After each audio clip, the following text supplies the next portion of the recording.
Thank you very much, colleagues.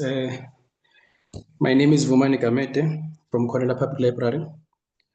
I've been tasked to chair today's session under the theme Empowering Librarians through Literacy and AI Tools in the Modern Library Space. And I'm so honored to be given this opportunity, colleagues. Before we continue, I was told that we need to monitor today's session, especially under the 2-hour time frame, because I believe there is another session that you guys will have to attend at 11:30. So hopefully we'll be able to do everything within that given time frame. I will be conducting today's session as a chairperson. Can we move on to the first agenda of the day? And I would like to hand over to Mr. Rasasemoli to do the welcoming. Very much, Mr. Gamede. Thank you very much. I hope you can hear me from your side. Just yesterday, myself and Mr. Hadebe, we were in Bloemfontein. We were conducting a training on the matters relating to libraries and staff, your public service ethics in the libraries and so on and stuff like that. And the attendance was very high, with a lot of employees from the libraries. And I was hoping that today his voice is okay because he caught the flu. But when I spoke to him this morning, I realized that no, he's okay to give us the presentation. Now, in that sense, colleague, let me start it off by acknowledging what our president, Mr. Ramaphosa, yesterday, when he said the last there is a summit, the G20, and this is also amongst the discussions. And as library and information professionals, we also need to conscientize our communities and to also acknowledge, this pandemic that is affecting our communities. And we are disseminating information, and we are glad today that we have got the presence of Bontate Setlabo, Kwaita, Mr. Mkize, also Mr. Hadebe. Some of them were in attendance, and I've seen, because it was a flight at hybrid, that one, the IA Indaba. I was in Kronstadt, but I could see the likes of Mr. Setlabo there, the likes of Mr. Hadebe, Mr. Mkize, they were there, the IA. And today, this is the center stage of what would be discussed, and we hope to learn a lot. In that sense, colleague, I heard the chair was very strict on the issue of time, and I just want to declare this session officially opened. Over to you, Chair.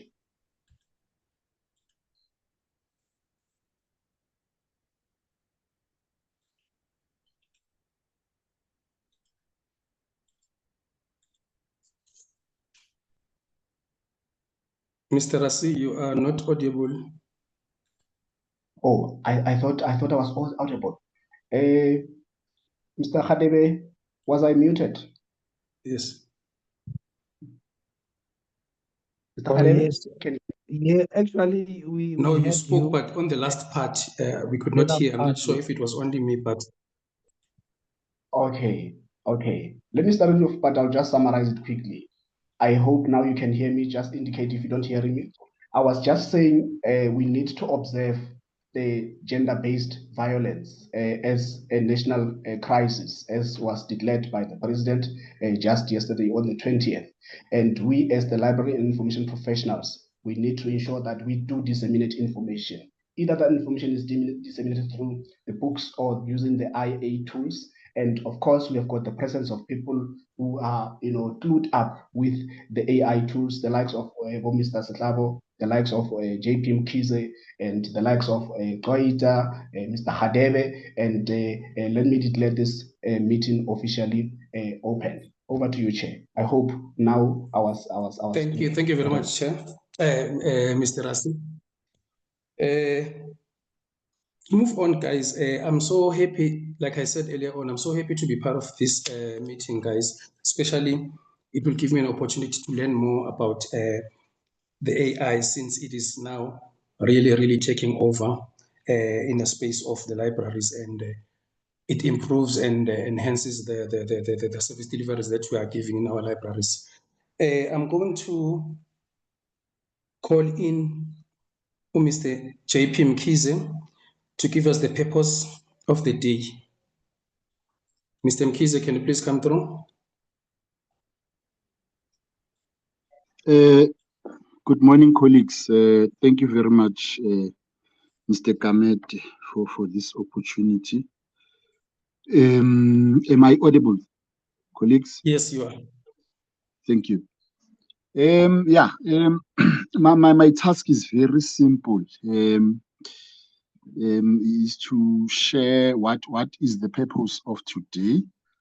I think there are few points that I will indicate as a purpose of today. One, the theme says empowering librarians through information literacy and AI tools in the modern library space.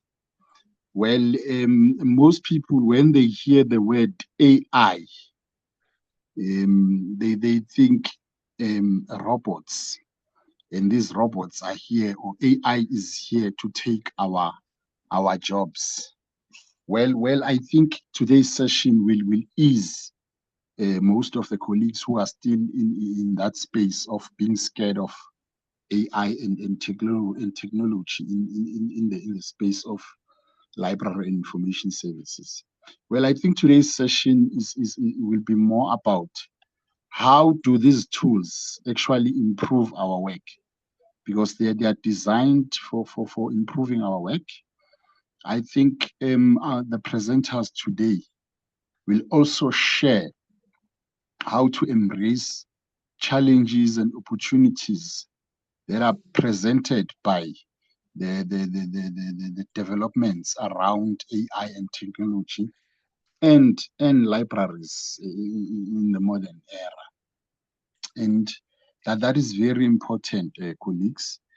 I also believe that for today's session, because if you speak information literacy, people must be capacitated to be able to understand why it's important to have AI tools and why are we moving towards modern libraries. So this session will definitely deliver on those few points that I've indicated, and I think we will be learning, sharing, and I hope all the colleagues who are in attendance will be making notes to comment, to pose questions, because this platform is actually provided for us to work together in order to move towards providing service delivery to our users. And in this instance, it's specifically for me, it's specifically about public and community libraries, because we seem to be behind in terms of utilizing these technologies. I remember when we attended the AI Expo, a presentation by Dr. Mashilo from UNISA, which spoke about AI-driven library information services in the 5th Industrial Revolution, state of readiness in South Africa. So this session today will provide an opportunity for us to actually know that this is happening.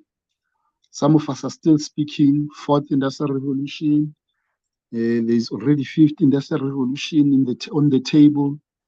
So one is hoping that this session will also provide such insights about what is currently happening in our profession.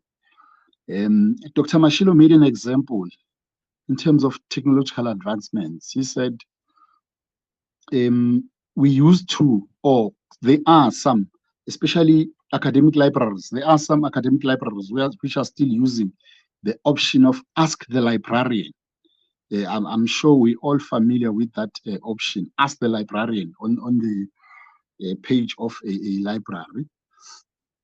And he made an example to say, if you are saying, ask a librarian, what if the librarian is not there to respond to your need or your question?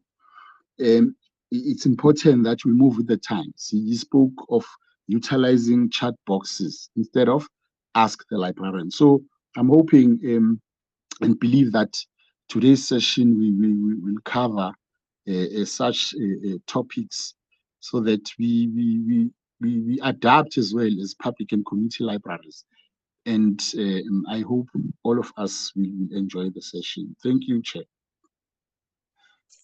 Thank you, Mr. Mkhize. Thank you for your information. That is well detailed, and you couldn't have said it better, Mr. Mkhize, especially with the knowledge that you have in the AI situations. You've recently attended the AI Indaba, and I'm sure you will also make a huge contribution to these today's sessions.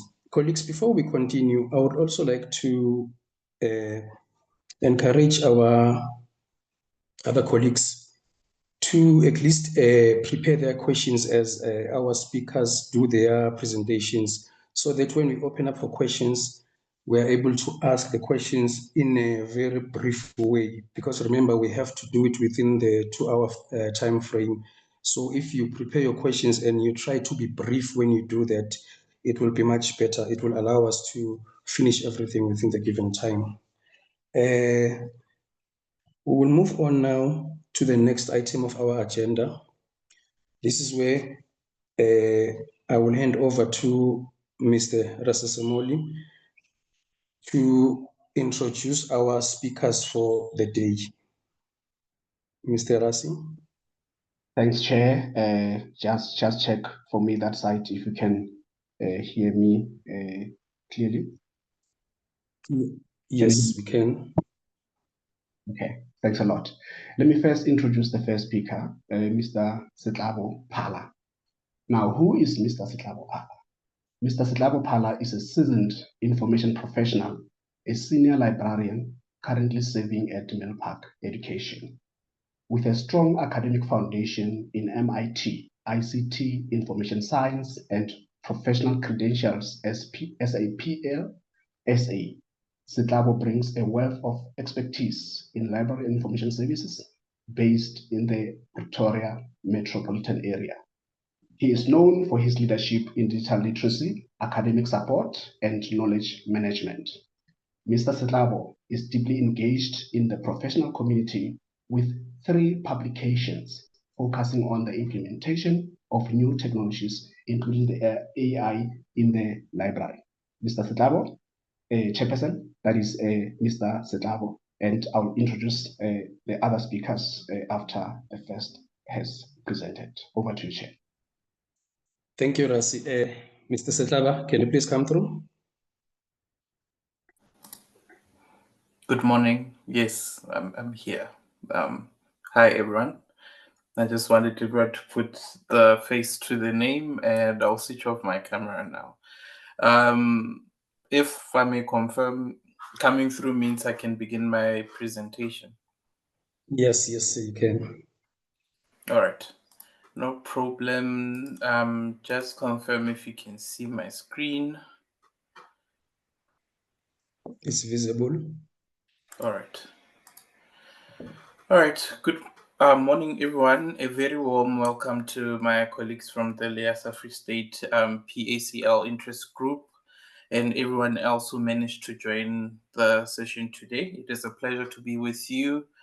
And as they mentioned, my background and qualifications, I'm a passionate advocate for integrating technology in our library practice. And today we're going to explore a topic that I believe is critical to our future, empowering librarians through information literacy and AI tools.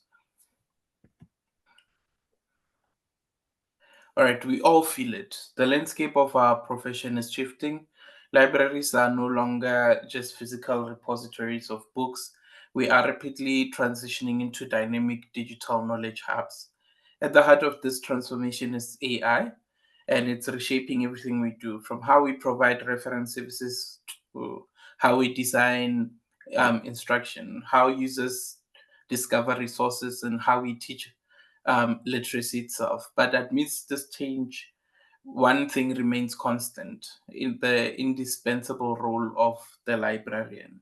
Our mission today will advocate that we're not replaced by AI, but to position ourselves as the central, ethical, and highly skilled navigators for our users in this new information ecosystem. Um, the whole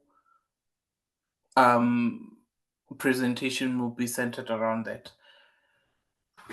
Now, let's explore why information literacy still matters. You might ask, with AI that can find answers in seconds, is like library services still relevant? And the answer is a resounding yes. In fact, it's more critical than ever.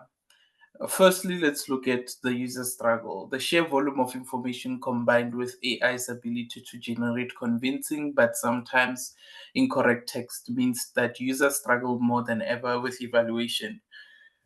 We also have to look at the misinformation risk, that AI can accidentally accelerate the spread of misinformation if users don't have the skills to question its output.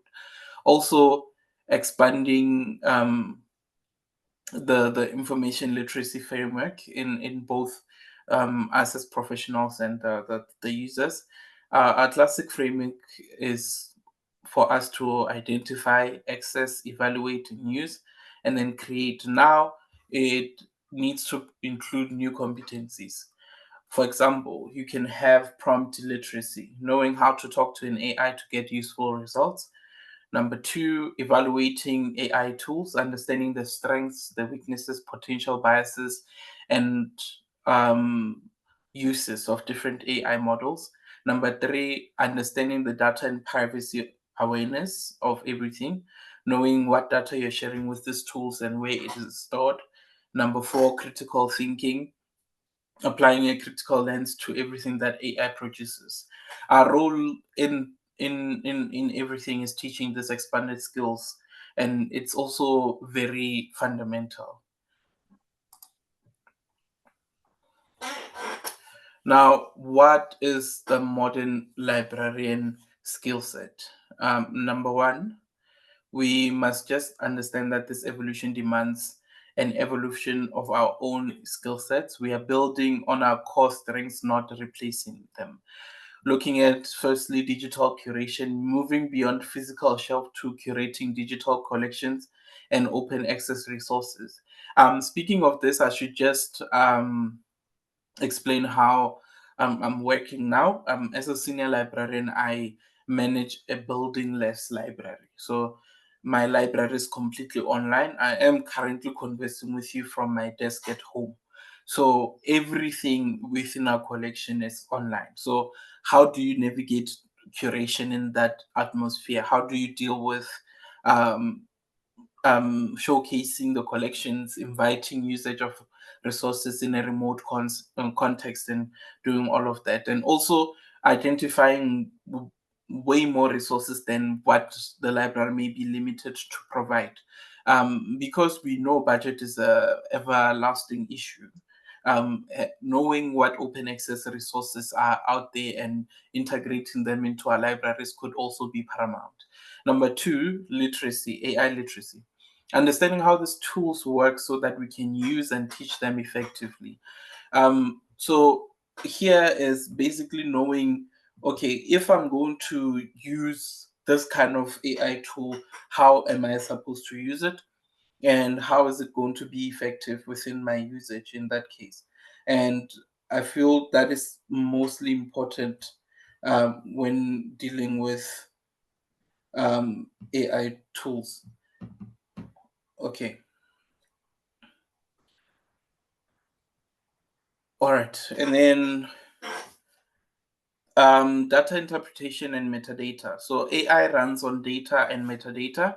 Our expertise here is a superpower for making the AI system smarter. To avoid the hallucination and so forth, it's up to us to be on the front lines of getting involved in the training of AI models and improving the accuracy of the answers that are given there. Instructional design, creating engaging online learning experiences for remote users or even your users that come. So basically moving to expanding your reach as a library could be paramount in that instance.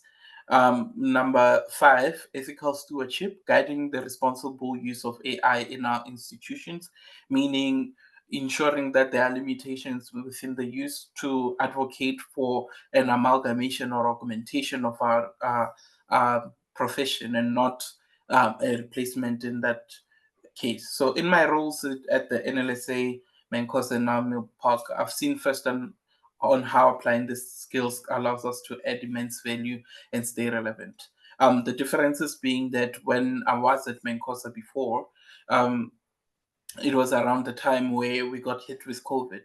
Many of us had to adapt or close down because of the risk around that. And beginning to notice what tools I can use to reach the library users from afar um, was the pinnacle of my interest in digital transformation. Back there, back then it was very simplistic. I would copy chapters of books within copyright limitations and scan them to users while I was alone in the library.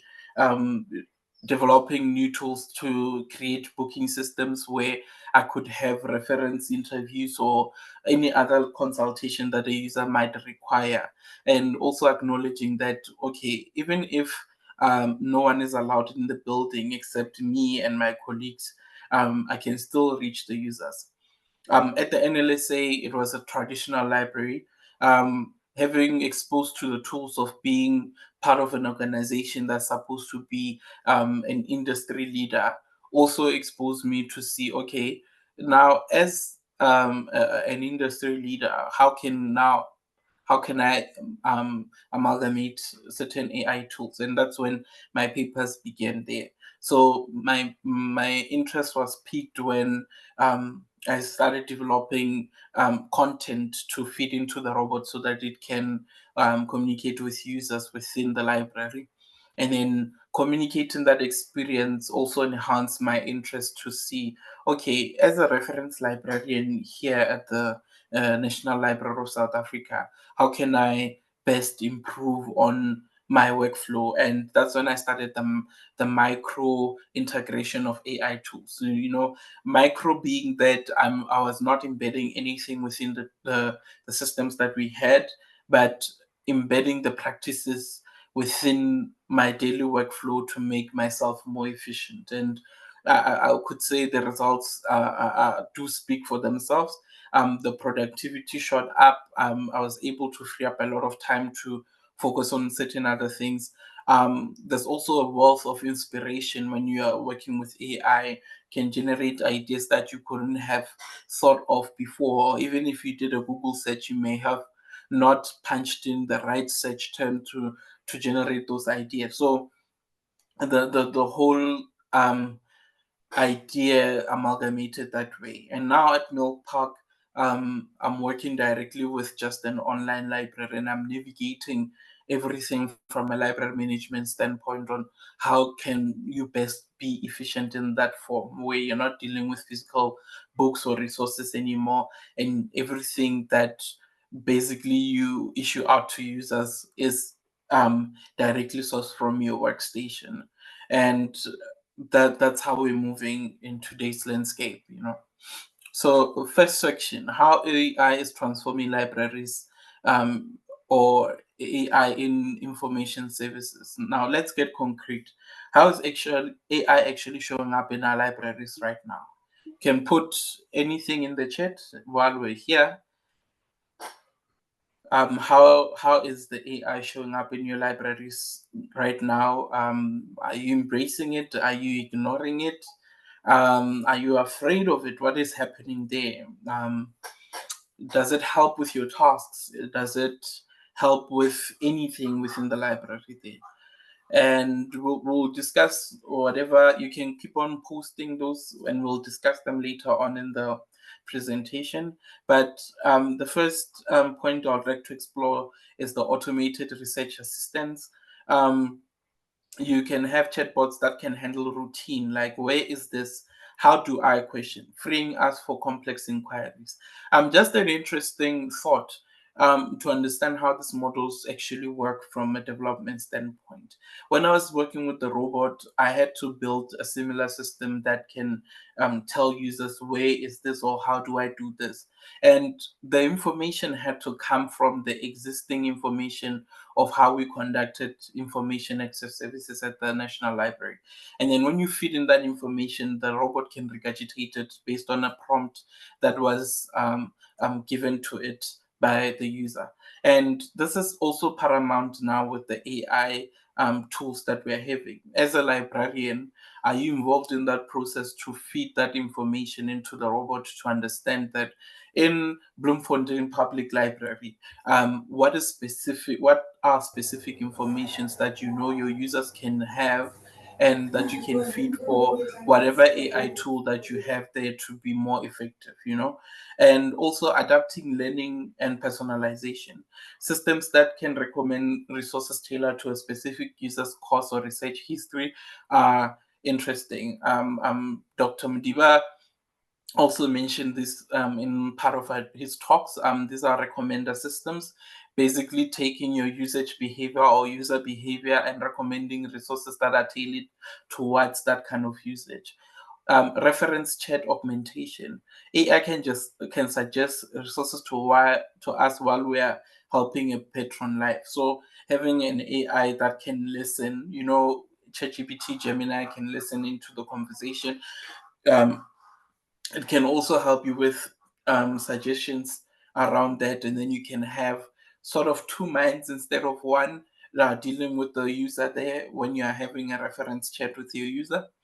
And then discovery systems, having platforms like EBSCO, EDS, OCLC, and Primo deeply integrating AI to improve search relevance and results. So instead of the search just detecting terms that are within your search, then now you have something that has a natural language processing to understand, like a human being, what you meant to say, or something that can enhance or apply certain things that traditionally we refer to as Boolean operators to see if this is going to be relevant or this is not going to be relevant. It's also interesting. And just a search point, as professionals, we can also explore more. I don't see many research out there about searching methods in the age of AI. I think we need more research around that and exploring how searching for information is improving or is changing within the AI landscape. It could be something that we can focus on in a different conversation. And then lastly, personalized pathways, creating unique learning or research journeys for students based on their needs. This isn't sci-fi anymore. It's technology that we already use, and we can integrate them into our daily tasks. So what are the ethical and practical considerations there? Now, we must pause here. With great power comes great responsibility. We cannot adopt these tools blindly. We must be aware of the risks. Number one, hallucinations, as I've mentioned. AI can confidently invent facts and citations that don't exist. And this is not predicated on the fact that it just wants to tell you lies. It's programmed not to say, I don't know something. So it will use the closest information from its training data that matches your query. And that doesn't make it correct. And that's something that we must be wary of. So as a librarian, now you come in and show the user how to verify that information that comes to the AI. Number two, from the AI. Number two is bias. They can perpetuate and amplify societal biases based on their training data. So if the data that was fed into the AI came from a racist person, then the AI will be racist. whether we like it or not. So you must understand that bias and also be involved in the conversations around only working with data that has been objectified to ensure that the AI can provide more objective data. Number 3 is privacy and confidentiality. What happens to sensitive research questions that we put in public AI? Public AI is one that usually uses the information that you punch in to store in the servers. Copilot is an example of that. And also, I think Gemini also is an example of that. I think ChatGPT as well. But we also have a growing number of local AI models that are being built within South Africa. And that is a micro scale that we can have a conversation about. But as of now, the only protection we have as librarians is understanding the kind of questions that you feed into the AI and being cautious about that information. Now, this is where our professional ethics as librarians are non-negotiable. The mediation is crucial. We must verify AI outputs, educate our users about these pitfalls, and also ensure that AI aligns with strong ethical standards that set by Professional Association, LIASA, and IFLA. Where are the few human firewalls against these risks? And that's the question that we must take away from this conversation.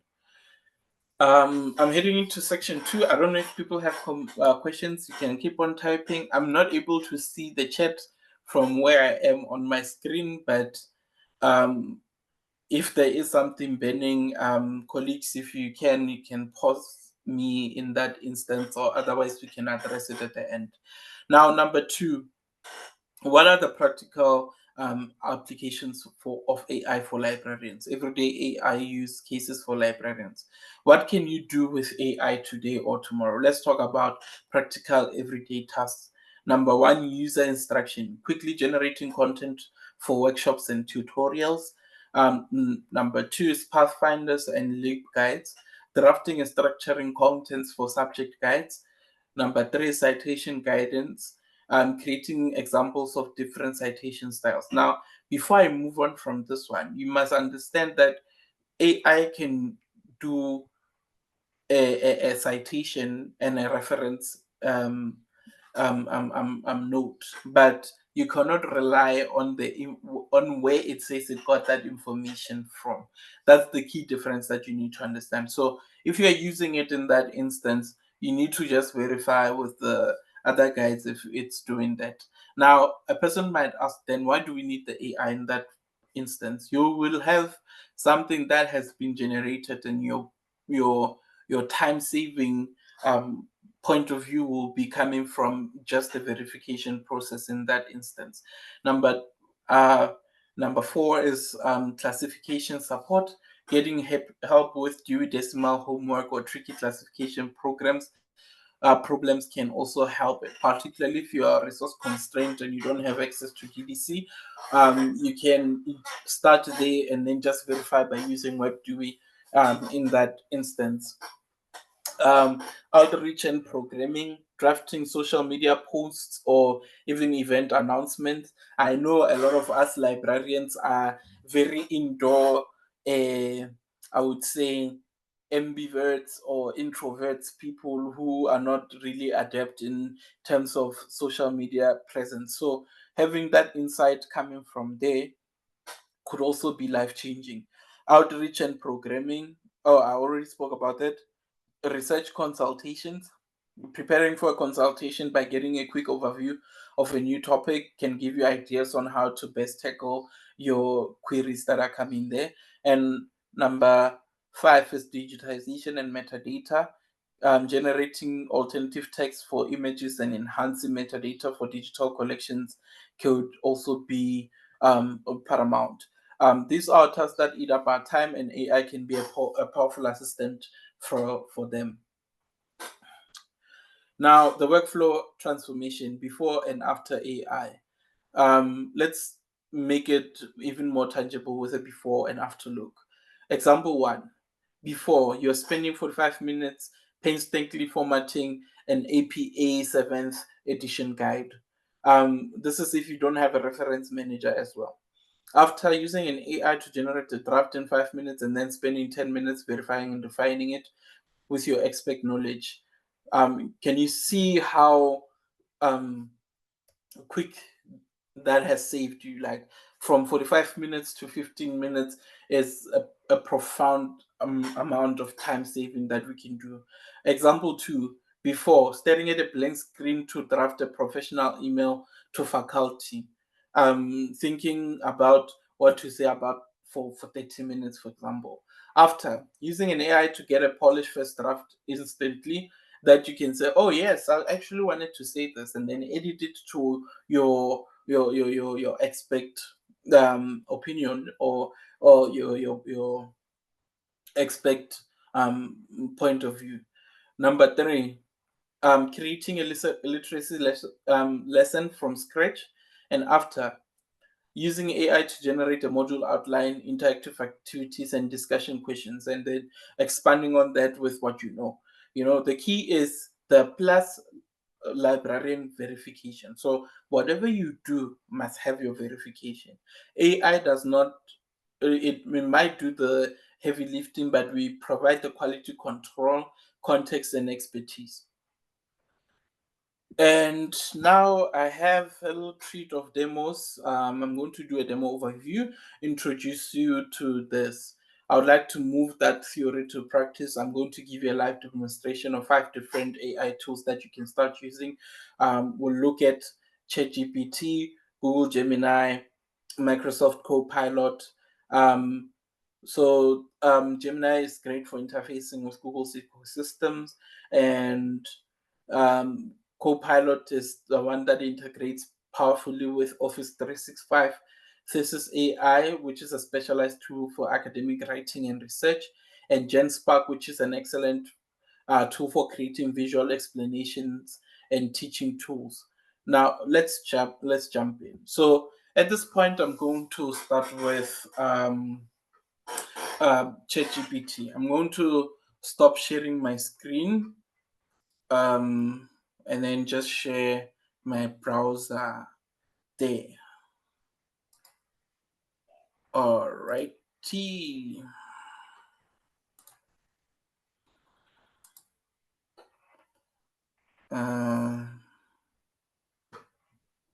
Window, there we go.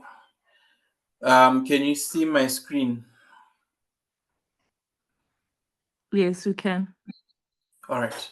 So let's start with ChatGPT there. So now the first task to show is how to develop a information literacy mini session. So let's just do a prompt here.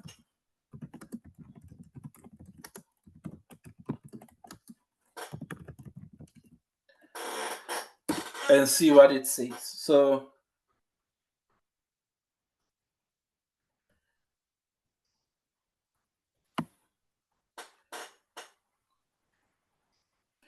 this is not Boolean. I mean, not Boolean. I just read Boolean and I spoke about it. This is not prompt engineering. Now, you need to understand what prompt engineering is when you're approaching this tool. This thing just gave you an outline that is there that you can integrate within your information literacy session that is 45 to 60 minutes. You know, you can see it has learning outcomes, it has the session outline, and so forth. And GPT-5 even asked if you'd like a full slide deck, a handout, infographic, pre and post quizzes, and that, or even because it knows I work at Millpark from the public information that I fed it there, it knows that if I want a Millpark branded version, I can ask for that. Even a shorter 20 to 30 minute version or longer workshop format, you know. But if you're doing prompt engineering, then you'll have to add more details. So generate an information literacy mini session on topic X, for example, and then you explain that within the topic, I'd like you to focus heavily on 1, 2, 3, 4. Make sure to type as specific as possible to do that. Now, another interesting thing that you can do, let me just start a new chat for that, is understanding what a pathfinder is. So let's say, just for the purpose for this, I can also ask it to define and also generate that. So define and generate a path finder for small business research. Okay.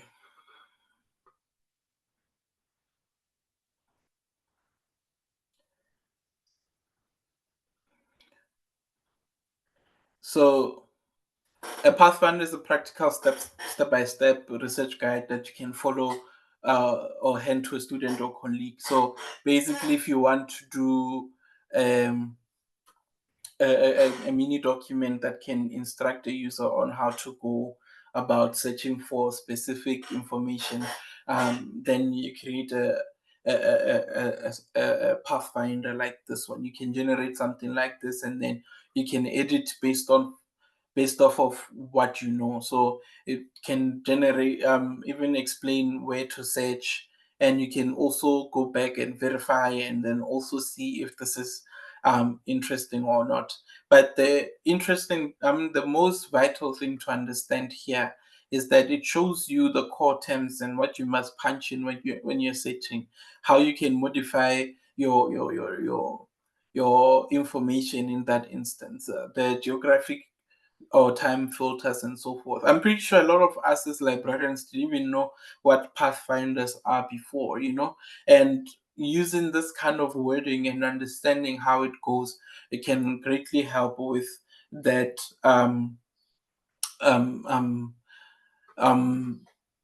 workflow within your daily work. And then when you have this kind of information, then your task is just verifying, and then after that forwarding it to the relevant user that is requesting that information.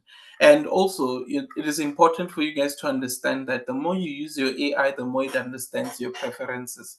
The recommender specific information that I spoke about earlier is also in effect here. I'm pretty sure most of you who have used ChatGPT before are surprised on how a simple prompt like this has generated something so detailed for me. And that is because of how I've been prompt engineering with my previous queries and dealing with that. And then I was also going to show something like create a one-page library instruction outline on digital literacy for first-year students at a private academic institution. That's an example of a prompt engineered query that you can feed into AI. But I think from these examples, we do understand in that instance. Do we have any questions there?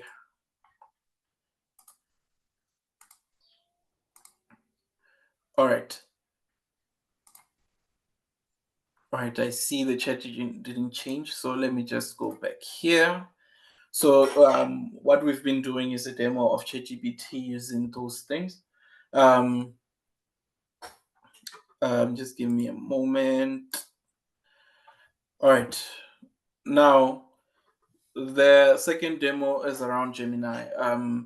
Using Gemini to do this task. So we're checking how it can convert PDF articles into summaries, translate and simplify text, or create classroom visuals.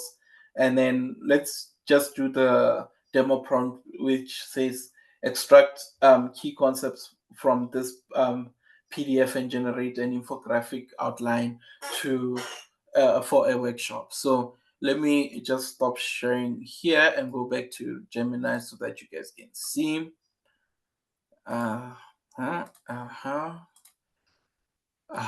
Okay, so let me just open Gemini here. And then The other thing I want you guys to know is that I don't know if the special has went away or not. As you can see here, my Gemini is Pro, and I actually got it Pro for free for a year. So if you know of students or you have students that that are studying, you can actually get the same Pro subscription for Gemini, and that also includes, I think, 2 terabytes of cloud storage from Google for a whole year by virtue of you being a student. So let's do that prompt. I'm just gonna look for a PDF in my PC, and then we'll do something with it. Just give me a moment. All right.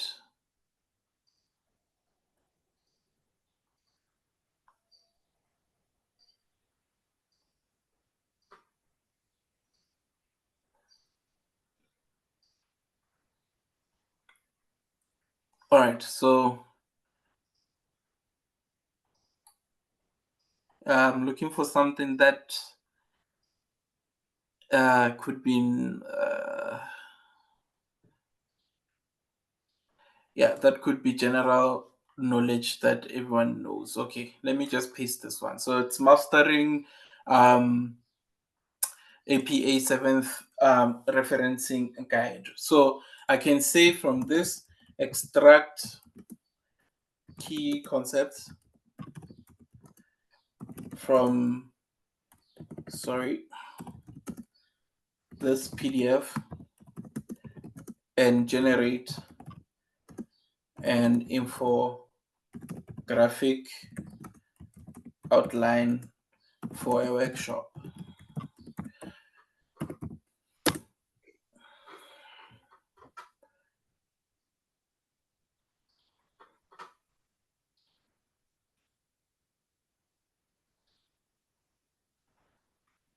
So you can see how it's taking the information from this PDF, and then now it gave you an outline on how you can structure your different sections within your workshop.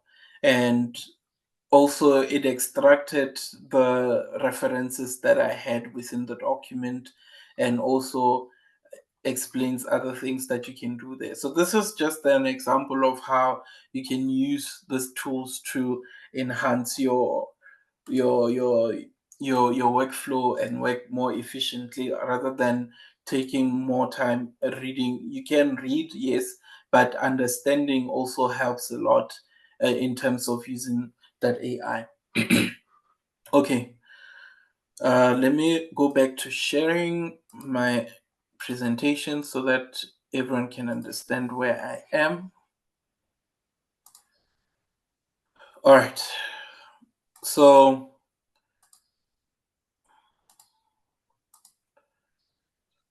now we have Copilot. So from here, you can do things like the drafting library policies.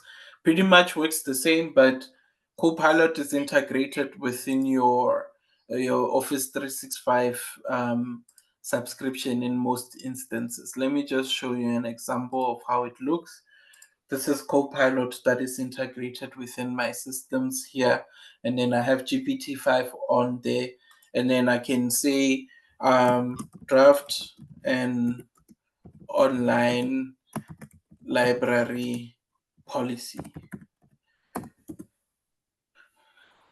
And it can generate something like this. Are you guys seeing your screen, or are you seeing the GPT-5? The Copilot? We can see the Copilot. Okay. And then it can do something like this, where it can generate a document for you there. And then you see, like, even with Copilot, it knows that I work with mostly comprehensive information, and it suggests something like that in that instance. And then it works that way. And then also it asks if I would like to add or include this other aspects like user agreements, reading list, POPIA Act, accessibility statements, and so forth. So you have this outline. Now, that's where the ethical considerations are important. So, is this thing listening to me? But anyway, it's fine.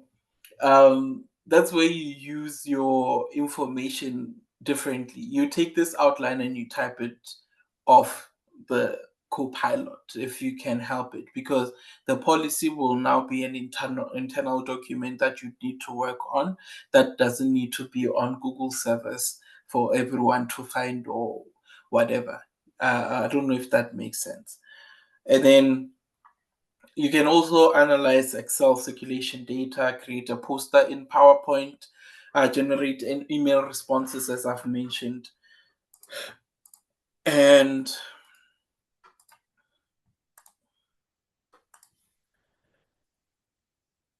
you can also create a short user announcement system for downtime with clear times and instructions. So this would be when you are not at work and you want the library to have like a specific response that that would be that would help them understand that you're not here and so forth. So if you have an out of office message, you can do that, and also have instructions on what the users can do in your absence. These are just like some typical capabilities of how you can use AI as early as tomorrow. Number 4 is this is AI. I'm not going to spend a lot of information, a lot of time here, because my free trial has run out and I'm just going to renew certain things. But let me just show you how it looks so that you guys can explore it. It's one of the cheaper research assistant tools that you can have. Just give me a moment. I'm opening it here. So this is AI. Like I said, my trial has ran out, so I am supposed to pay. But just to see the pricings there, if you do have that kind of budget, 1.2 for 12 months, and you can create up to 48 pages of a thesis with guided information from this can help you. So this tool can help you with restructuring your research, narrowing your topic, mapping your literature, suggesting your methodologies, and so forth. And you can do a prompt like produce a concise literature map for the topic AI in public and community libraries, for example, and then that tool can help you with that. It's mainly for research purposes. So when you use it, you'll understand that you'll be either conducting your own research or helping a student with that research. And then the last tool for demo today is GenSpark AI. So this one, you can use it for like storyboarding, explaining complex concepts, visual guides for literacy workshops, like I said, I used with ChatGPT, and also AI agents. I haven't spoken a lot about them because I am going to have an exclusive paper around using AI agents. How AI agents differ from your typical AI usage. If you have like ChatGPT or Grok or Gemini or DeepSeek or so forth, those are adept with general tasks. They can do anything, right? But an AI agent is an AI tool that you can program to work specifically in a certain specialty for you. And this is an example of a free tool that you can use for that. So let me just show you how it looks as well.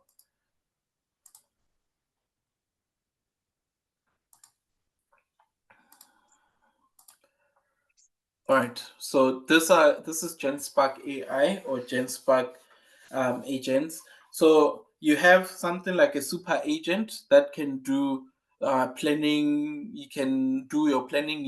If you're going to Liasa next year, you can have it plan your trip there if you're the one organizing all of that. You have something that can create AI slides for you, sheets, Google Docs, or Microsoft Docs, developer, something that can create games and other things for you, designer, something that creates posters and marketing materials, a photo genius, something that you can use to generate and edit your images, clip genius, something that you can use within your library to create short form videos for marketing the library or even TikTok, AI pods, using information from wherever you're trying to do within the library to create podcasts, deep research, something that can help you with a research query. This one, unlike the hallucinating ChatGPT, this one actually goes to the internet and provides you with correct information. And that's one of the key differences between AI and AI agents, because this one has been trained to search for information there. I'm also going to just give you a bonus. I'll show you a bonus other AI tool that you can use as well for verifying your references. All right.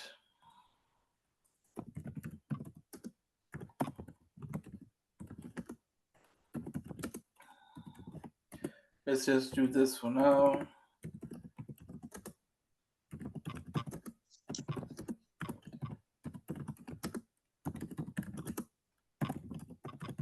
All right.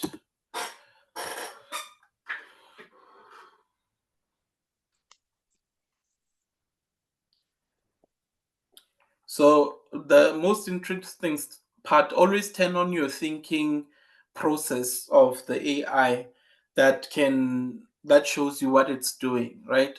So as you can see, what I like most about this is that it's showing you that I'm using a tool, parallel search, to search for this. I'm using this tool for the image search. I'm doing a scholar search here, and then it generates those information there. I'm using a tool, parallel read. I'm searching, I'm reading through a research guide and so forth. And then now it says, let me create a comprehensive comic style visual guide for users using the CREP test methodology. It got the CREP test methodology from a scholar search that it did here. And if you want to see how it went about it, there we go. It went to Google Scholar and searched for that specifically. Now, as a librarian, you can go through all of the sources and verify them for yourself. This is how powerful an AI agent can be. And then from there, it's creating that, what's this? It's creating a file for you that you can do there. So I'm just waiting for it to complete, and then I'll show you the result. And while it's doing that, let me just show you the bonus that I was talking about. Another tool we have is Anara AI. So with Anara AI, I'm just going to show you how it works.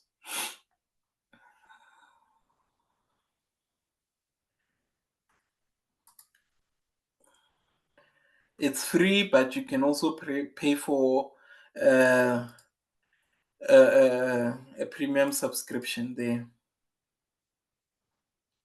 What I like about Anara is that if you're writing something and then you want it to if you're doing research and you have 5 articles, you can page that and then chat with the file and explain that, ask for specific information that may be relevant to your research. The other thing that it can do, what's that thing? Let me just do a note. I haven't used it in a while, I'm sorry. Okay, I think it's here.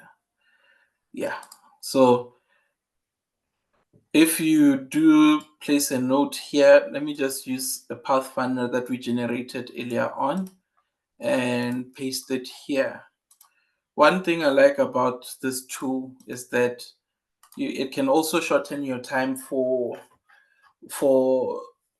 verifying information. How it does that is that this doesn't have a citation and you want to see where it came from. You can just select this, and then it has this thing either to chat, edit, or cite. If you click cite, then it goes on to the internet, it searches for information there, and then from there it will give you the proper article that has that information. So you can see Tadis Abate wrote this and he has 11 citations. You can also follow the DUI or open the PDF if you want, and then it will explain that this article about micro, small, and medium SMMEs have this and this and this, and then also it has that MSMEs that is shown there, and then from there you can go to the PDF, and then once you verify it, you can come back and cite. So it's using a different citation system there. But what is interesting is that at the end of the page, there should be a citation as well. I'm not sure why it's using this one instead of what I normally use, but why is there no? Okay, so it's saying it changed something for me to go to settings to just do my preferred citation format. So I can do that another time. I just wanted to show you how it works, but let me just do that so that you guys see. Preferences, let's see. Can switch this to English UK because we use that most of the time. You can say node citation format or chat citation format. I chose APA7 for both, and then when I say back to app, now here is the citation that I just inserted, and at the bottom here is the reference for that citation with a working DOI at the bottom. That was just a bonus, something that I wanted to show you guys. Now let's go back to GenSpark and see what it showed me here. So it has a preview, a code, and everything for what it has created for me. And here is the comic style visual explaining how to evaluate online resources using the CREP test. And then already you can see it went through, and you can count on the information to say it went there because in every step you've been verifying as the librarian there. All right, I've been speaking for a while, so I think it's a good segue for us to just take a pause. All right, good. I've been speaking. All right, let me just try to finish up what is remaining here. And then section 4. Building AI literacy in your library. You can do information literacy or have an AI integration framework. We've seen the tools. How do we bring this back to our libraries in a structured way? Now, I propose a 3-tier model. Number 1, staff training first. We must start with ourselves, run internal workshops with prompt engineering, tool evaluation, and ethical consideration, and then get comfortable ourselves. Number 2, user training then. You integrate AI into your research sessions and information literacy workshops, teach students about prompt literacy and evaluate AI inputs and the ethical use of AI in their academic work. Number 3, policy and ethical use. Work with your institution to develop guidelines and responsible use for AI by patrons and staff. And then this closes the loop and ensures safe adoption. Now, practical programs that librarians can launch. You can do AI literacy workshop, prompt engineering for students, teach them how to get better research answers from AI, anti-plagiarism literacy, a frank discussion about AI generation versus academic integrity, AI for job seekers, using AI to help patrons craft CVs and cover letters, faculty collaborations, partner with any stakeholders to integrate AI tools within their libraries. If you are like different, if you have different, what's this? You have different campuses or different buildings, you can collaborate with them to ensure that all these programs are being integrated well. And for those who work in academia like me, you can ensure that these are integrated within their learning management systems. These programs is ones that I've either run or am developing at Mill Park. It's also inclusive of things like using Power Automate for automation of certain tasks, or I'm building on experiences from my previous roles. Yes. Akenya kutshela di-chance. Okay. Eng. All right. Computer. I think this is not for me. Hayi All right. berekile nyana yalesa. Kanti okwantokwa audio. Can Hello. we mute the attendee that is talking right now?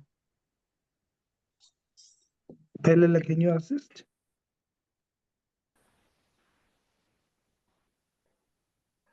All right. Mzandi, Now, it just dropped me. How can I help? Oh, we wanted, okay, I think the attendee is quiet now. You can continue, Dr. Pala. Sorry. Okay. all right.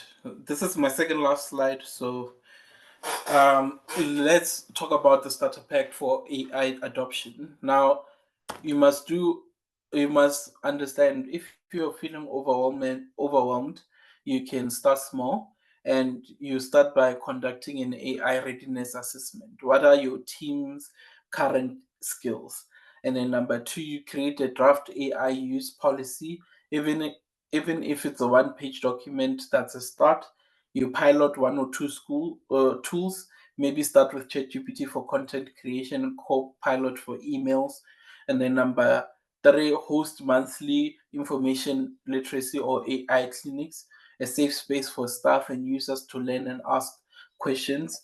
And then number five, evaluate and scale, see what works and learn from what doesn't and grow from there. Now, lastly, is closing. As we wrap up, I want to leave you with three key messages. AI is a tool, not a replacement.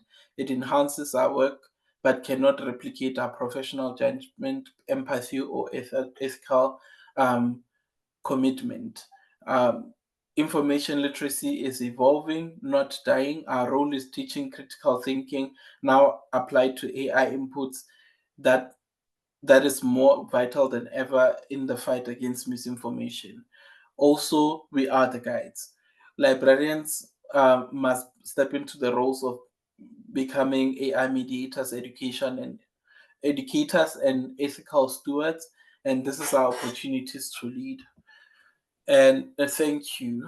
You can ask questions and so forth. So thank you very much for that. I know I've thrown a lot of information at you, and I would love to hear your thoughts, what questions you have, and perhaps a specific tool implementation challenge or ethical dilemma. And then thank you for everything. If you'd like to connect, there's my email there, and also you can confirm with Mzandile for everything there. So thank you very much. Thank you very much, Mr. Pala. Indeed, a powerful and informative presentation. One can listen to your presentations all day long and never get bored. Hopefully, this session is being recorded, and I'm sure Mr. Mzwandile will put it up on the group chat sometime in the future so that we can revisit it in order to grab all the information that was said today. Just a reminder, colleague, I think it's much safer if we mute ourselves so that we do not disturb our presenters while they are doing their presentations, because we'll end up forgetting that we are audible, and then it really disturbs us when we're listening to these people. In chase of time, I would like to hand over to Mr. Rasisamolo to introduce our next speaker of the day. Thank you, Professor. I hope you can hear me now again. Yes. Okay, thanks a lot. We just moving straight to Mr. Goita, and I think guys just spoke to Akadele just now, and then in the interest of time, I think he'll just be the last one. Maybe you'll just take a few minutes just to do the completion. Those questions, I believe, that is Gabo will remain to respond to some of the questions in the chat box, but some people that have got questions that they would love to ask will still engage further. And let me introduce Ms. Rita Menzo. I think there's someone at the back if Apelele can assist us in that sense. Thanks a lot. Now, Ms. Koita is currently serving as a postgraduate information specialist at Emeris, that is formerly known as Varsity College in Cape Town campus. She has 5 years experience in library and information service industry, which is a combination of experience from public libraries, National Library of South Africa, and academic libraries. Now, in addition, Ms. Koita is committed LIASA member and a professional librarian, PLSA, with a Master of Information Studies degree obtained from University of Cape Town. Furthermore, her academic background includes honors in community development obtained from University of Western Cape, postgraduate diploma in library and information studies from University of Cape Town, Bachelor of Arts from University of Western Cape. Ms. Koita research interests include information literacy, AI literacy, teacher-librarian collaboration, and research support. Chairperson, over to you. Thank you very much, Mr. Rasi. May we welcome Ms. Koita. Thank you, Chair and colleagues. Grateful for this opportunity. And luckily, I won't be long. The previous speaker was generous there. Okay, I'll share my screen just now. Oh, again, Apelele, can you please give me permission to be a panelist? My PC had to restart, and I don't have that privilege anymore.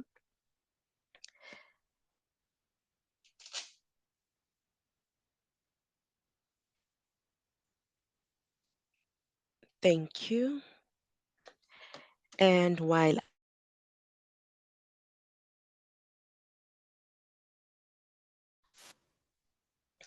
of the GBV and also the information about its acceptance as a national disaster, which took place yesterday. For colleagues here who I was in contact with before today, I felt very much conflicted that there was going to be a GBV march today, and we're going to have this day, which is also important. However, I realized also that even continuing with it wouldn't mean that we are being ignorant, because the insights we have here, whatever we are learning here today, it's something we're going to have to take back to where we work, to our own libraries, and we can turn that information even into programs that will benefit children and women and empower them in our societies, as many of you are already doing that. And also, we have programs in public libraries, for example, and also academic libraries that focus on empowering women through entrepreneurship skills, which contribute to the independence of women so that they can be independent and not depend on anyone and not find themselves staying in toxic relationships in the sake of they want to maybe benefit something financially or to provide some sort. So we do have such, and which is one of the pillars in the NSP, GBVF. So it is important. I found comfort when I had a moment to pause and to think deeply about that. And also we can go on, we collaborate with social development and so many stakeholders, and that contributes big time into empowering women and children. We support their mental health, not directly. Yes, we are not mental care health workers, but we know how to connect them to the right people where they can find the right support, and they move from being victims only to being survivors and heal in the process. Thank you so much, colleagues. I will start now my presentation.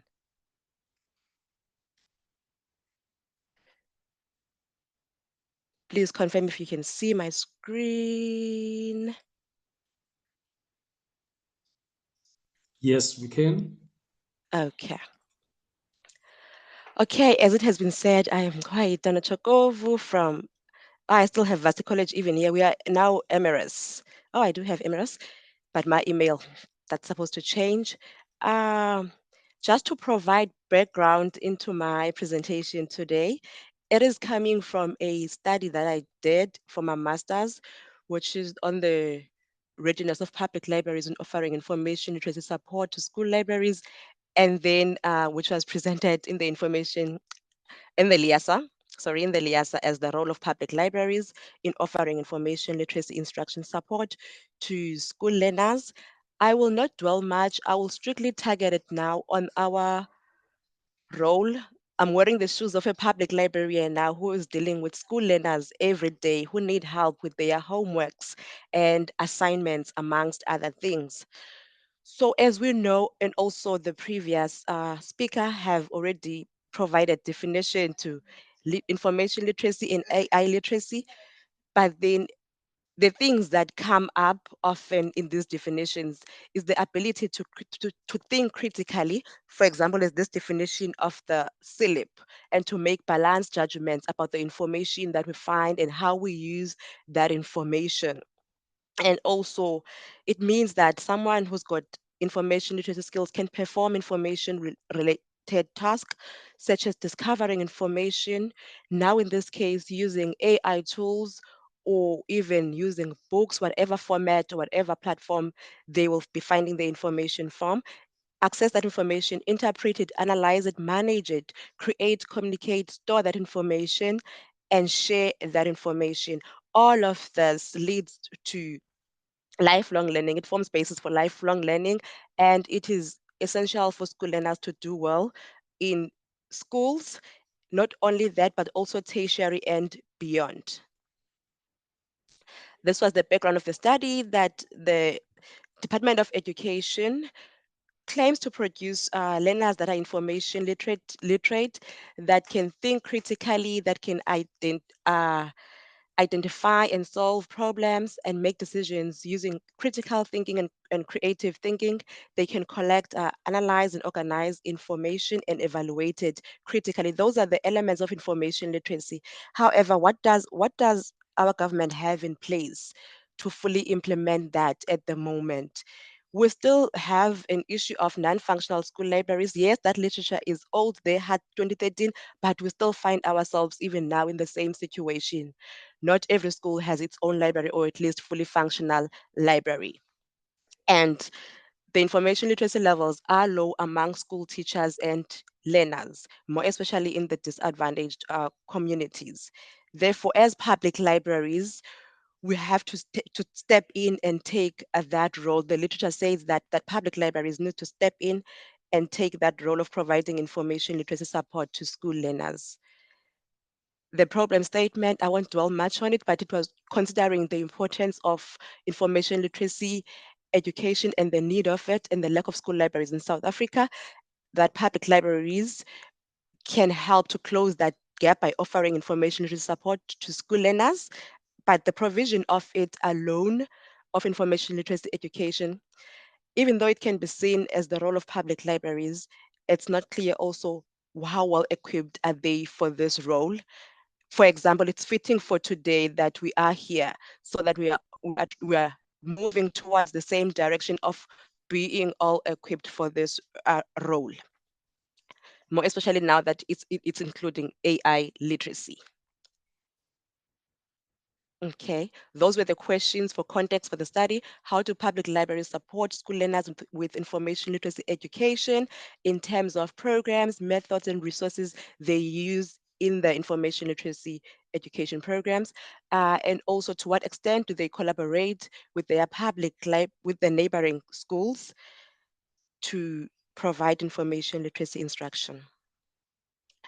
Okay, the study was a qualitative study, meaning that I focused on gaining meaningful insights from participants when collecting the data, as also through interviews and observations. It was not quantitative, where I focused on hypothesis or proving the relationship between two variables, for instance.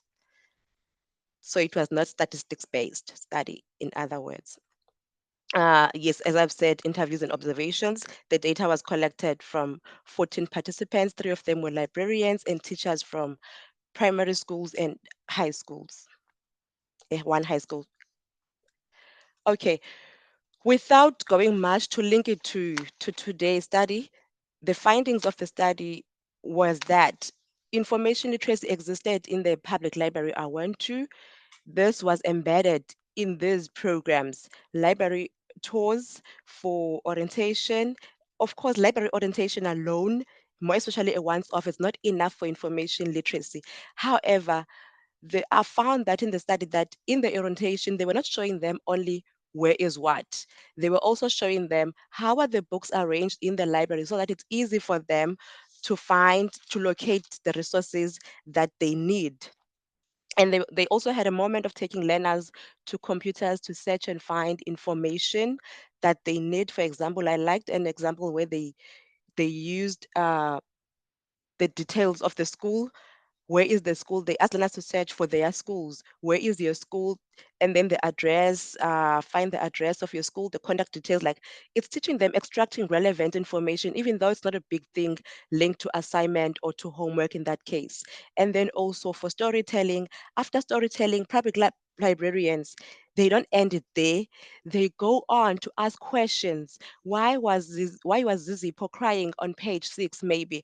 Now learners are compelled to think critically and find reasons as to why, or even go back if they don't understand. Now, a librarian is gauging the understanding of the learners in that moment. And of course, in reading and spelling programs, they also support information literacy, because learners have to read with understanding even before being able to search and find the information that they need. Also in the homework and assignment assistance programs, and in digital literacy, as well as holiday programs. For now, I want us to focus on homework and assignment section. We'll do that. We'll use an example of how you can use AI to help learners with their assignments and homeworks. But before we go there, AI literacy has been said already, but if you can see now, the link again, as the former colleague has said as well, there is that critical thinking, there's media literacy, there's the ability to challenge the AI outputs and identify misinformation. Where is this information coming from? For example, I did a search on Britannica yesterday, and all the information for that search I was doing was coming from a global north. So we need to challenge also that whose voices are being represented by these AI tools we are using. I like this as well. I put it as it is here. It's coming from the IFLA framework. This one. I like it that to talk about AI related education is to talk about AI literacy. And also it includes a set of skills, knowledge, and understanding that allow people to take their respective rights and obligations when it comes to the use of artificial intelligence.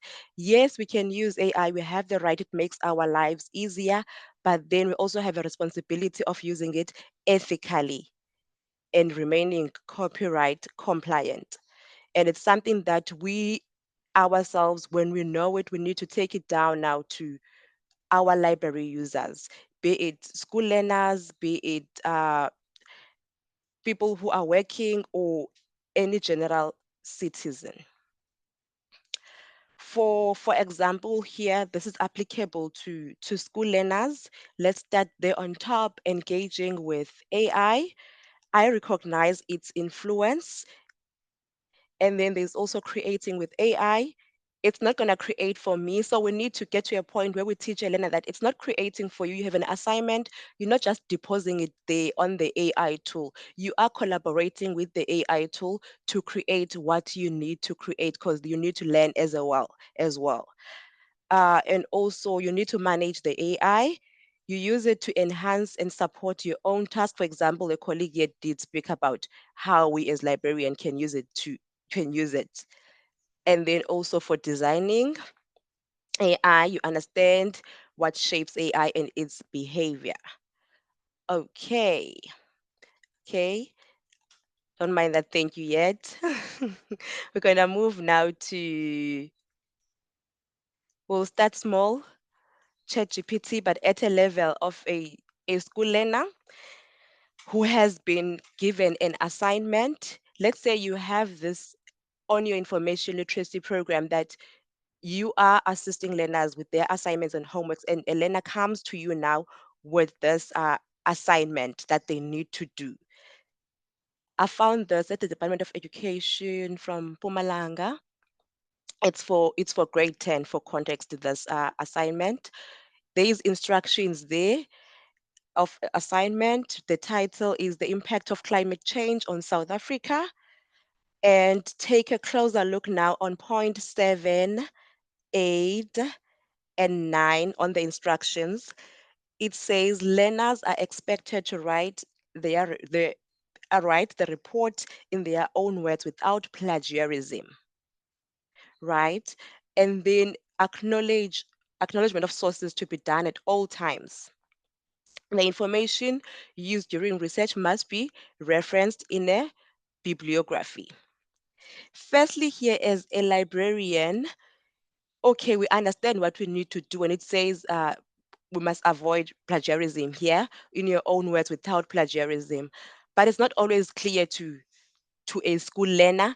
And as I've said before, information literacy education in schools is not as intense as also as in academic libraries. To some extent, it's not there at all, right? When it comes to teaching how to reference. Here also, it's not stated which referencing style a learner must use. So we also need to, when we're teaching, take into consideration what referencing style can we start with to teach learners. If by any chance a school has a preferred, the schools you work with in your area, in your community, have a preferred referencing style, you can work with that. But if not, you can find the one you're comfortable with. But for school learners, I believe that Harvard is simple. Let me say also, it's mostly used in disciplines, something that you can also now use, they can use also in tertiary. But then the whole point of this is that we must start at grassroots level so that when they get to tertiary, they're not overwhelmed by all of this new information. They understand how to use it. It's going to be only a matter of integrating that into a style that is preferred by tertiary. Okay. So now we see on the activities, there is a guidance on structure and all. And here there is, this was coming from now further down, bibliography, the mark allocation and everything specifically for that referencing element, the bibliography. It's stating the number of sources, 1 to 2 marks for no source. For no source, I mean, sorry, 0 marks for having no source used, and then 1 for 1 source used, and all of that. So the lower the sources used or non-existence of, it means also the marks will be lower or get 0 for that point. Okay. So now I want to go to, I'll take this.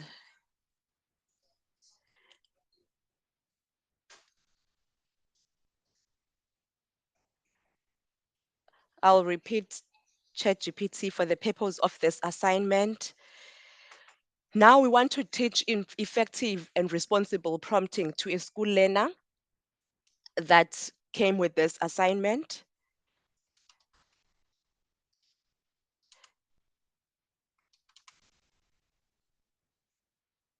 Okay, the first thing that I'm trying to think, the first thing that Helena would do would put everything on ChatGPT, right? Or even on Google Scholar or wherever.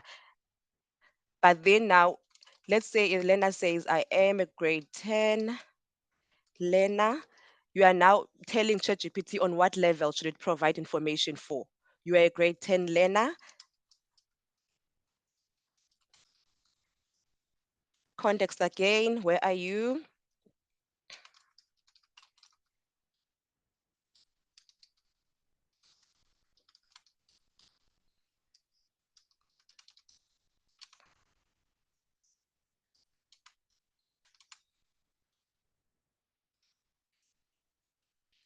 Ah, okay.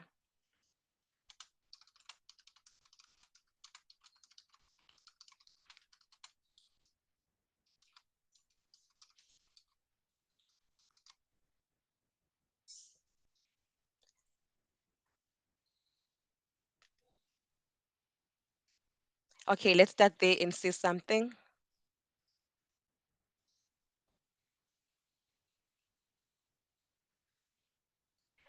Firstly, the prompt that we provided here, while even though we have the grade. Oh, I didn't say the grade.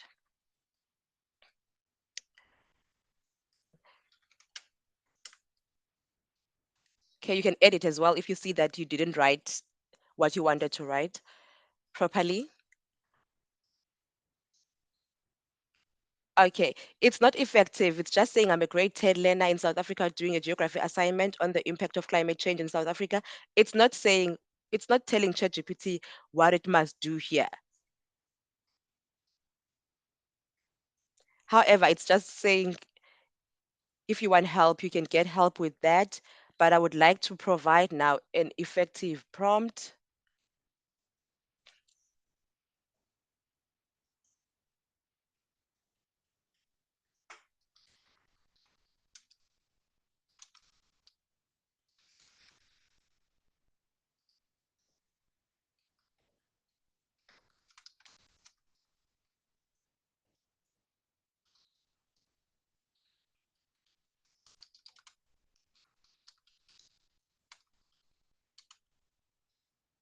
Okay.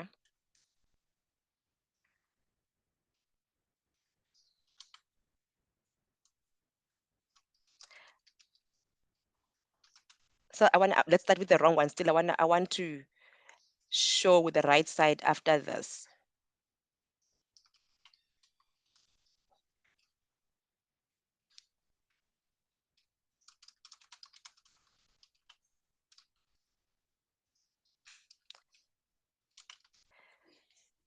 I remember that it's an essay.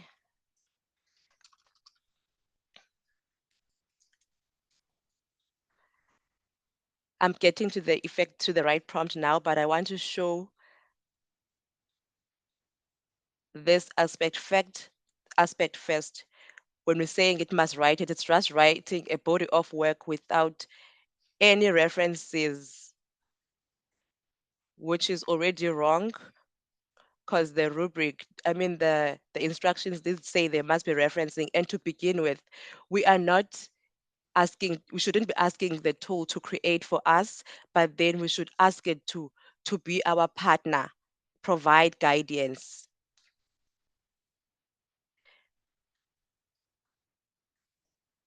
Now I'm going to change it. No, don't write it for me. It's like a conversation. Don't write it for me. Provide guidance. Okay. On structure and provide credible sources. I'll say literature.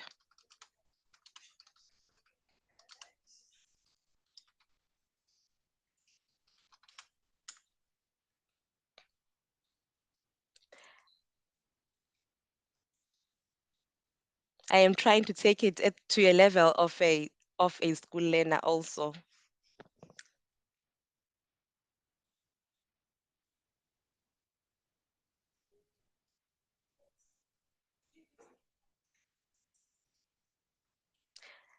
Now here it is what can be included in here.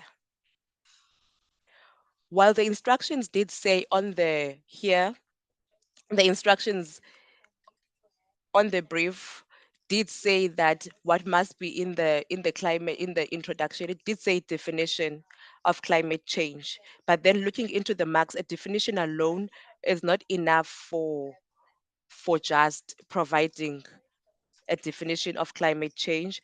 Now here, Elena will get an understanding that, oh, in my introduction, I will need to have first an opening line. Here is a hook, effect or short example of a problem in South Africa caused by climate change.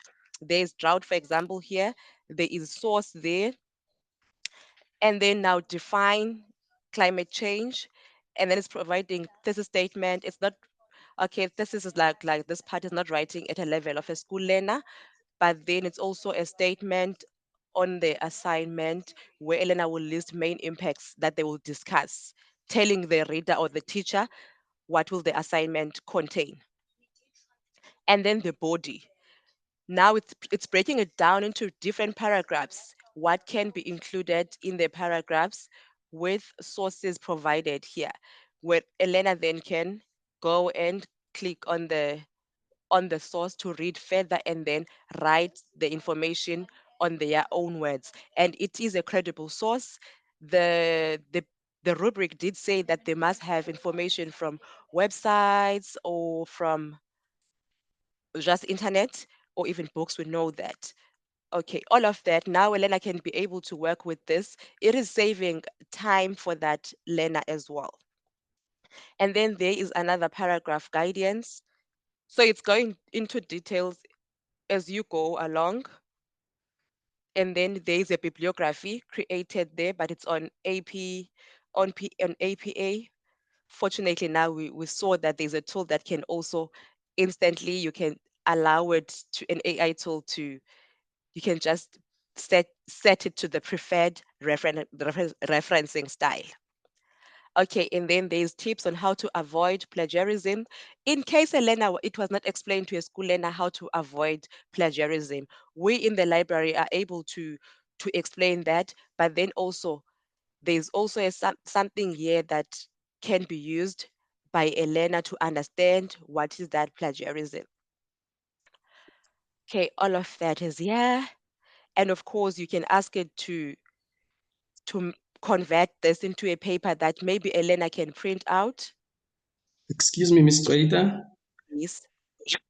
I know it's very interesting to listen to you, Mara. May you try to shorten your To presentation. be I'm short. worried No, about I'll do so. yes. I'll do so just now. Okay, from now you can even put in another prompt.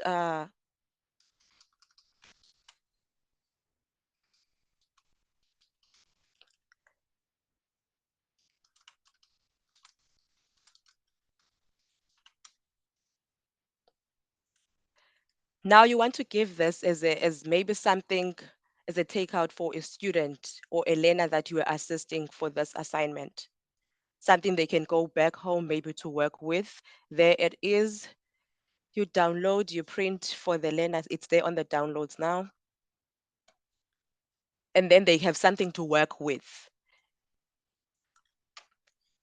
Okay, I'll go back. Again, as the colleague has said, you can also use this now to create a presentation where you'll be teaching maybe even the same referencing on how to use AI critically here. The sources will be there again to align your content with the literature. Okay, another tool, I'll move away from ChatGPT. Another tool is Camingo from Khan Academy. Okay, I'll close the one I did here. Or maybe in the interest of time. Okay, it's a free tool to use also. Once you've signed in for free on Khan Academy, you can come here on Camingo. say writing coach. Okay, I will not, due to time constraints, I'll put it after on the chat, the link, or we can just search it. Kamingo writing coach. You can create an assignment there. The topic of the assignment.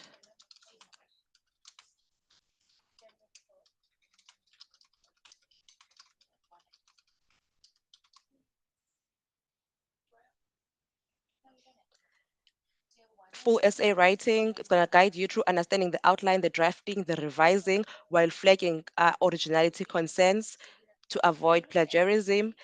The learner can select the grade level or you as an instructor, the grade level, 10th grade, essay type, it's explanatory, words, let's say 450.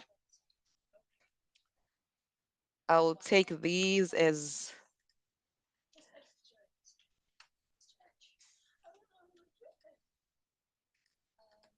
I'll take this as instructions.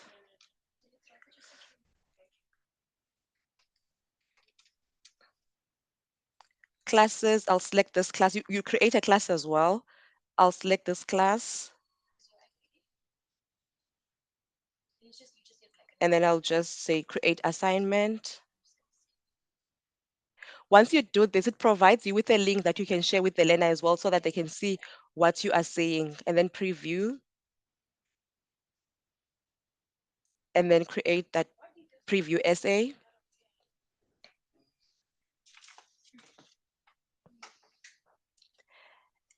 And then you can start asking explain the essay type.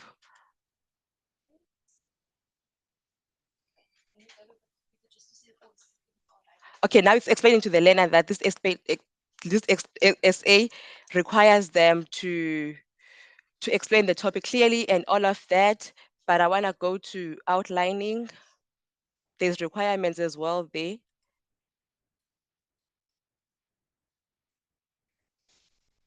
Okay, I won't put much there. I'll put the same thing.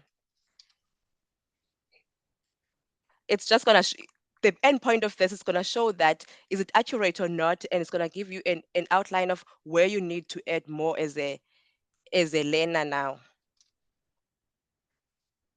Or you now, if you're gonna use it as well to create your own things, is I want to put wrong information just to get to a point where it's gonna bring us something. Ms. But Twaita, if you see the structure like giving you all of that, okay, I'll wrap it up now. Okay, due to time constraints, I will not do justice to this. Apologies for that, but it's a nice thing to try on. I'll put it on the chats. But if there's anything I want to emphasize is that let's teach them how to use it critically, how to reference this information they are finding. If you're not sure of a referencing as well as maybe, let's say, I understand that in our libraries, we also have supporting staffs that find themselves assisting learners. You can go to any university website. Referencing guides are on open access. You can use them to familiarize yourselves with referencing style before you test it on an AI tool. Yeah, let me end it here for now, colleagues. I know there's another speaker after me. Thank you. thank you very much, Ms. Twaita. These presentations, they really need more time. It is very, very interesting to listen to them and fascinating. In the interest of time, I will allow Mr. Rasasamuli to introduce our next speaker, and perhaps if he can do his presentation within 5 minutes, we'll really appreciate it. Thank you, Mr. Rasa. Right. Thanks, Chair. I think in the interest of time, let's just shoot straight to Mr. Mzandile. He'll just do a one-sentence introduction because we have got only 5 minutes for him, and then the remaining 10 minutes for the Q&A session. Chair, through you, we can just involve Mr. Hadege there. Thanks. Thank you, Dr. Ras. Unfortunately, we don't have much time. I'm quickly just going to share just two bullets that I want to share with you, colleagues. I think what is important, my presentation was going to be based more on the side us as public librarians with the current situation that we have right now, and then how do we then move into the adoption of AI. We understand that uh, we operate in an environment where the issue of funding is an issue, but my presentation was not going to be actually based on that. But before I just share just one slide that I want to share with you without wasting time, I just wanted to remind you, just to take you back a little bit about a movie that the movie lovers will know it. I just want to share my screen just now quickly. It's just gonna run for a minute, and then I'm gonna take a minute to close. Can you see my screen, chat?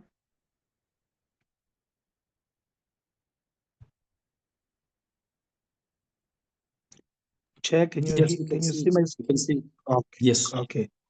I'm just gonna play it quickly.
Let me stop it right there.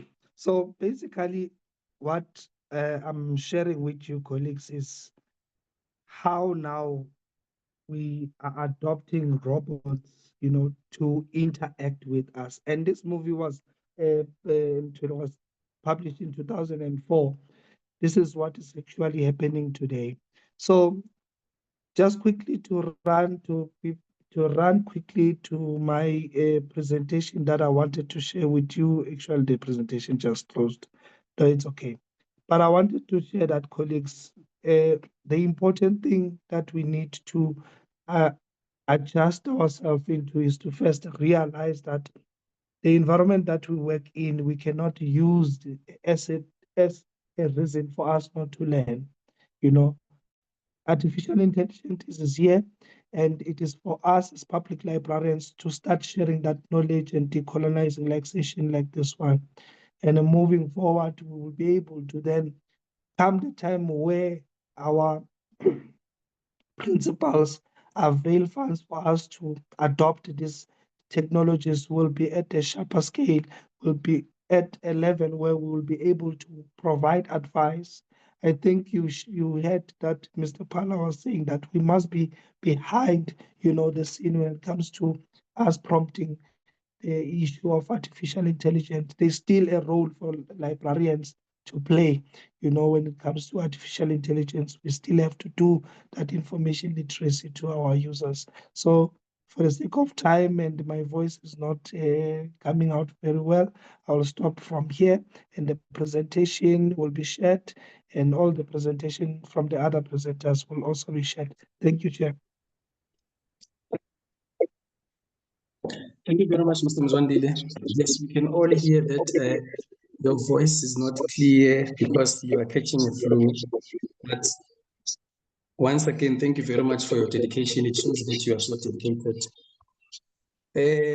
Colleagues, we're going to open for questions and answers. I'm not sure how much more time we have, if we're going to be able to take 2 or 3 people, but I saw that Mr. Pilar displayed his email address. So perhaps what we can do is maybe some of the questions, if we don't get a chance to ask them here, we can send them directly to the presenters. I'm using my phone, so I'm not going to be able to see the people that wants to ask questions. May I ask Mr. Rasi to assist me in identifying people that wants to ask questions? Noted, Chair. I'll just check. If you open for them, they can just raise their hands. I'll indicate. Okay.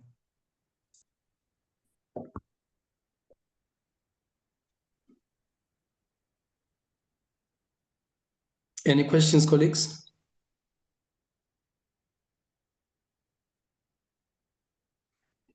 We literally have 5 minutes left. Okay, Chair. Maybe while they are still restructuring their questions, I can quickly go to the chat and then read the questions there. Then the speakers would respond to the questions, if you allow me, Chair.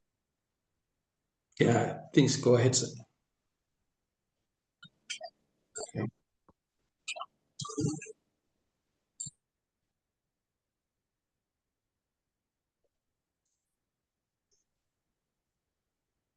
Okay.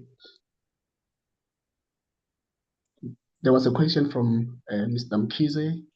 He was asking, I think the speaker would relate to the question, which tools or verification methods librarians can use? And then that's the first question. 2, are there institutional subscription for the AI tools? I want to believe that this was directed to the Club. Another one. Slavo can respond while I'm checking the other ones. Okay.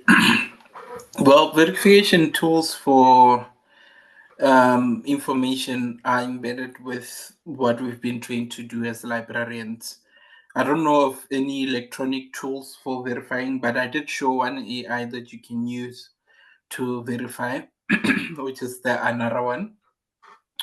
But in terms of the other verification, you'd have to apply your own discretion as a librarian to back check the information to see how effective it is. And then for the institutional AI memberships, you would have to be an advocate for that to be done. I did show that Gemini is free for students, so if there's any students within the organization, they can subscribe. But I know some other institutions are now leaning into AI and the subscriptions thereof. So if you do advocate that it is a need at your institution, they can do an institution-wide, which is something that is built on an annual basis, and you can embed multiple people in a team for them to use the pro features. Thank you very much, Mr. Pala. Hopefully you were answered, Mr. Mkizi. I think there is another question. Okay, because the same question that Ndate Pala responded to is similar to the one that was asked by Boniswa. So I hope Boniswa is also answered. Now, quickly, this is another question here. I have 2 questions. Please say the name of the robot you mentioned. You also spoke about getting rid of books and resources. Could you clarify what type of resources you were referring to and how they differ from the electronic resources related to technology, digitization, and Gen AI? That is the question from Oluwayeni Odugaloru. I think the has been so he was checking. Yes, I did respond to it via chat, that one. Okay. Yeah. And let me check if I don't see any hands, but I'm going to hand it to you, Chair. Oh, thank you very much, Rasi. Once again, in the interest of time, I believe we should do the closure and thank our presenters, and that part will be done by you, Mr. Rasasomoli. I think it's Mr. JP Mkize. Julius, if we can do us the closure. Thank you, Program Director, colleagues who embraced today's session, and special thanks to our presenters, Mr. Pala, Ms. Chokovu, and Mr. Khatebe. Thank you, colleagues, for sharing your insights and on AI and information literacy and modern libraries. Colleagues, the key thing that we must take from these presentations is collaborations. AI is not here to replace us, but we need to embrace it. There's no need to be scared of AI.